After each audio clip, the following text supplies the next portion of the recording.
अब ये इतना रोचक है कि ये कठिनतम विधियों में से आसान कहाँ, इतना प्रेम कहाँ से लाएंगे कि जब इतनी दूरियां गिर चुकी। और निश्चित ही तब ये अनुभव उन स्त्री पुरुष के बीच घटता है जो अकल्पनीय है। जो व्यक्ति उस जगह नहीं जाएगा उसका अनुभव नहीं कर पाएगा कि देहें भी दो नहीं रह जाती, दो देहें भी इस तरह से इंटेंगल्ड होती हैं कि वो एक हो जाती, एक ही वाइब्रेशन, एक ही तरंग, जैसे क्वांटम फील्ड पैदा हो गई है। वो अवस्था पदार्थ के साथ संयुक्त होकर पदार्थ के पार चले जाए। और उस समय जिसको वो लोग कहते हैं तांत्रिक सेक्स, सेक्स बड़ा एक दूर का शब्द रह जाता है वहाँ उन विधियों में। लेकिन प्रारंभिक आकर्षण हो सकता है कि वो जो काम की प्रक्रिया है पूरा उससे ही गुजरे, लेकिन फिर वो शरीर इतने संयुक्त हो चुके होते हैं कि वो अगर दूरी पर बैठे हैं तब भी वो ऑर्गाज्म में ही बैठे हैं, एक हो चुके हैं, उनकी लय एक हो चुकी। वो अगर एक हाथ भी किसी का छूते हैं तो वो ऑर्गेज्मिक ही है। तंत्र प्रेम का मां, अनन्यतम प्रेम का मां, तंत्र आनंद का मां। तो अब ये आनंद की स्थिति बनी व्यक्ति की। और उस तांत्रिक विधि से गुजरकर जो घटना घटती है वो क्या घटती है, वो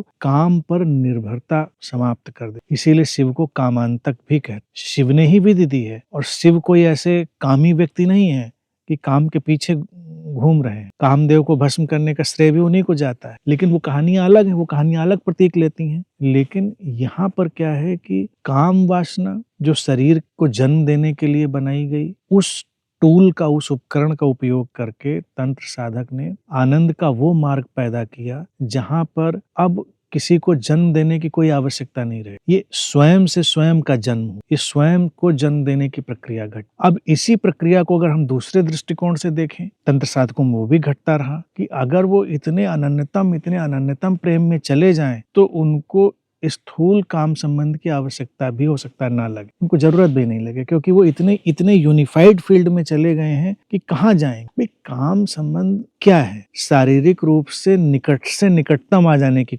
कोशिश है। उससे निकटतम तो कोई और नहीं आ सकता ना, उस घटना से निकटतम। लेकिन निकटतम हम क्यों आना चाहते हैं? एक तो ये जन्म चले, प्रजाति चले, वो प्रकृति का सम्मोहन है। तंत्र सम्मोहन के पार चलता है, वो कहता है निकटतम तो आना है। और फिर जब हम निकटतम आए तो ये प्रकृति और पुरुष का एक अलग यिन यांग का अलग नृत्य शुरू। अब वहां पर वो द्वैत के सम्मिलन में वो पूरी तरह से यूनिफाइड हो गए। स्त्री पुरुष द्वैत के सबसे फाइनेस्ट एक्सप्रेशन है, सबसे शुद्धतम अभिव्यक्तियां हैं द्वैत। और जहां पर किसी ने वो अद्वैत की स्थिति जान ली, जहां पर स्त्री पुरुष का भेद भी एक लय में खो जाता है, तो वो द्वैत के पार चला गया। तो इसलिए ये विधि बहुत खूबसूरत विधियों में से, लेकिन ये विधि जन सामान्य के लिए नहीं।